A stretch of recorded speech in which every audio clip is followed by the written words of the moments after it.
বগুড়ায় একাদশ ও দ্বাদশ জাতীয় নির্বাচনে মৃত ব্যক্তির নামে পড়েছে বিপুল সংখ্যক ভোট। নির্বাচন কমিশন বলছে ত্রুটিমুক্ত হচ্ছে ভোটার তালিকা, বাদ পড়ছে মৃতদের নাম। জাল ভোট বন্ধেও নেওয়া হচ্ছে ব্যবস্থা।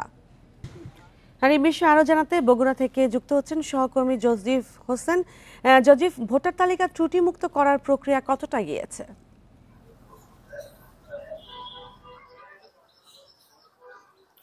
দেখুন, ভোটার তালিকা ত্রুটিমুক্ত অথবা হালনাগাদের যে প্রক্রিয়া সেটি কিন্তু বগুড়া সদর উপজেলায় বর্তমানে চলমান রয়েছে। অর্থাৎ ভোটার তালিকা যারা অন্তর্ভুক্ত হতে পারেননি কিংবা যদি কোনো ত্রুটি থাকে সেটি যদি থেকে থাকে তাহলে তারা কিন্তু এই বগুড়া সদর উপজেলাটা এখন বর্তমানে তারা হালনাগাদ করতে পারছেন। এর পরবর্তীতে ধাপে ধাপে অন্যান্য উপজেলাগুলোতে কিন্তু আগামী মাসের 3 তারিখ পর্যন্ত এই হালনাগাদ কার্যক্রম চলবে এবং যারা মৃত কিংবা অন্যান্য যদি কোনো ভোটার এনআইডি কার্ডে জাতীয় পরিচয়পত্রে যদি কোনো ধরনের ত্রুটি থাকে সেটি তারা ঠিক করতে পারবেন বলে আমাদের এখানকার নির্বাচনী কর্মকর্তা রয়েছেন তারা জানিয়েছেন।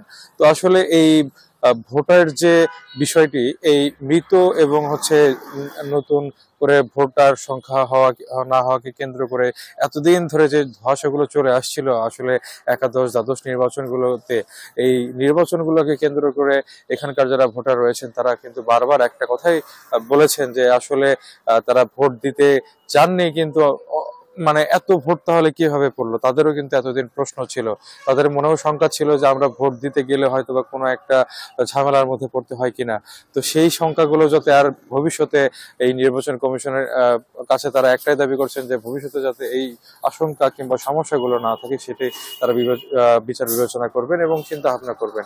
একই সাথে ভোটাররা যাতে সুষ্ঠু পরিবেশে, নির্বাচনী পরিবেশে, উৎসব মুখর পরিবেশে ভোট কেন্দ্রে গিয়ে তাদের ভোটটি প্রয়োগ করতে পারেন, এই দাবিটি কিন্তু তারা করছেন। কারণ আপনি জানেন যে আসলে ভোট কিন্তু একটা নাগরিক অধিকার এবং নাগরিক অধিকার সবাই চায় যে ভোট কেন্দ্রে গিয়ে ভোট দিতে, কিন্তু বিগত বছরগুলোতে আসলে যেভাবে জাতীয় নির্বাচনগুলো হয়েছে কিংবা নির্বাচনগুলো হয়েছে, উপজেলা নির্বাচন হয়েছে, প্রত্যেকটি নির্বাচনে আমরা দেখেছি যে কোনো না কোনো সমস্যা ছিল। আসলে ভোটার উপস্থিতি দেখা না গেলেও সেখানে ভোটার উপস্থিতি অনেক বাড়িয়ে দেখানো হয়েছিল।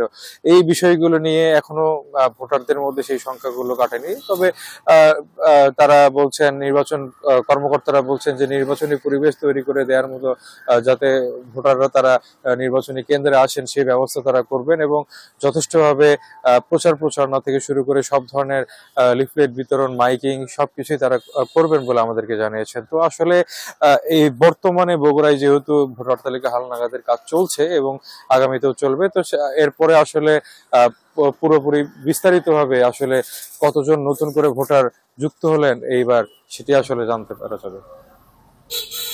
বগুড়ার ভোটার তালিকা নিয়ে জানাচ্ছিলেন সহকর্মী জজিফ হোসেন।